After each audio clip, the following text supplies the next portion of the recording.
আজকে দেখাবো আমি সৌদি আরবে একটা ডেলিভারিতে কত টাকা দেয়। দেখেন এই 30 রিয়াল আমি পেয়েছি। তো এখানে ডেলিভারি চার্জ কত টাকা দিছে সেটাই আমি আজকে আপনাদেরকে দেখাবো। তো সম্পূর্ণ ভিডিওটা দেখলে আশা করি আপনারা সব কিছু বুঝতে পারবেন।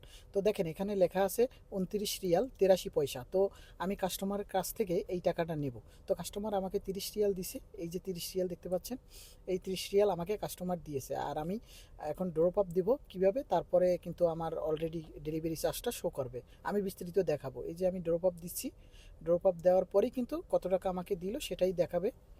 এই যে দেখেন এখানে আমার দেয়া আছে কত টাকা দিল। এই যে দেখতে পাচ্ছেন 13 রিয়াল 58 পয়সা আমাকে দিয়েছে। তো প্রতিটা ডেলিভারিতে এরকমের কিলোমিটার হিসাবে অনেক সময় বেশি পাই, অনেক সময় কম পাই, এরকমের সবাইকে কিন্তু দিয়ে থাকবে। তো আমি সব কিছু যদি দেখতে চান, এখানে দেখেন ডেলিভারি চার্জ আছে 60 টাকা 50 পয়সা, আর এখানে আমার কিলোমিটার হিসেবে আমাকে দেওয়া হয়েছে বাকিটা। কাস্টমার খাবার নিয়ে যাচ্ছে দেখতে পাচ্ছেন, আমি তার বাসার সামনেই দাঁড়ানো।